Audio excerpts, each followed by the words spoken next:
Hi everyone, thank you so much for joining us for On Call for All Kids. This is a weekly segment we have here at Johns Hopkins All Children's Hospital where we're talking about timely topics in pediatric healthcare with our experts. And we are now in hurricane season as of June 1st, so that's what we're going to talk about today, how to be hurricane ready and prepared. Here are your top 3 takeaways. How to prepare for a hurricane, what to have in your emergency kit, and how to talk to your kids about the storm. I'm Ashley Roberts, and I'm joined by Dr. Rachel Dawkins. She's the medical director of our Pediatric and Adolescent Medicine Clinic. And Dr. Dawkins, it is that time of year already, not only for hurricanes, but natural disasters. Sure, and it's so important to be ready, especially if you have kids at home. Really important to think about what you would do in case of an emergency. So how should we prepare as parents, and how do we prepare our families to get ready for these storms? So this is a great time before there's a storm in the Gulf and everyone's freaking out, is to think about what you would put in your emergency kit. So, especially if you have young children, it's really important to plan ahead for your emergency kit. So we have some items here that would be great in emergency kit. So just your basic first aid kit. So that's great if something should happen, glass should shatter, there's a cut, a burn, anything like that, you have your first aid kit. Parents of small children, don't forget diapers, wipes, formula, anything you might need to make sure your baby is fed and clothed properly if you have to stay in a shelter. So don't just take a couple of diapers, but take enough for you to be there for a few days. At least a few days, maybe even up to a week. Yes, would be extra safe. Yes.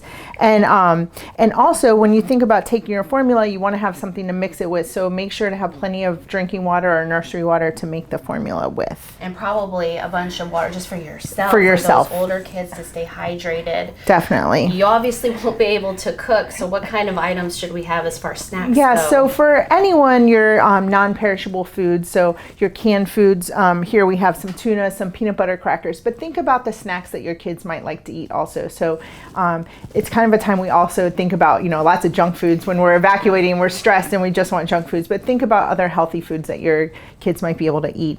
And then the other thing, most importantly, is don't forget your child's medication. So make sure to bring them if your child's asthmatic, if they have a food allergy and use an EpiPen, or if they take a daily medication, make sure you have that with you. During evacuation is not the time you want to be calling the doctor or the pharmacy for refills. Make sure you have plenty on hand. Right. And as I said, we won't be able to cook likely because we will not have power. That means those tablets, those cell phones, probably going to be out of reach for us too. So yeah, games are a good option, coloring. So kids are so used to, being on the electronic devices, but batteries are going to run down. You don't want to waste your cell phone battery or your iPad battery on games. So make sure to have things like puzzles, board games, crayons, markers, anything that can be a little distracting and take the fun, during your evacuation. And of course, flashlights and then extra batteries. Extra batteries.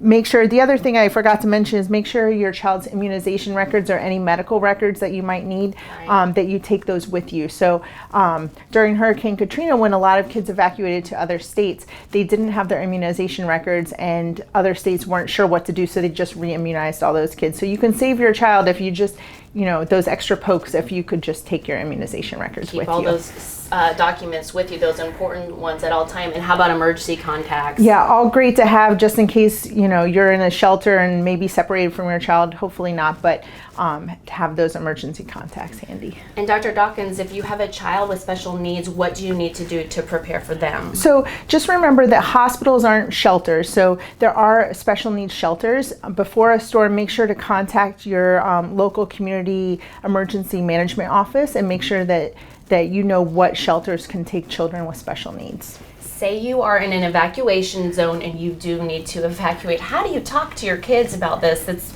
going to be a scary time for them likely. Yeah, so I would say, be honest with your kids about what's going on at an age-appropriate level. They don't need to know everything that's happening.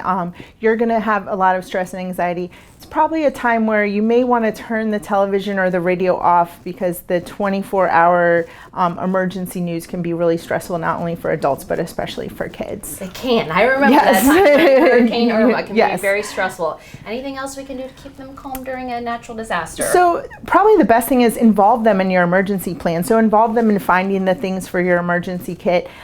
maybe coming up with, how are we going to get out of the house in case of emergency.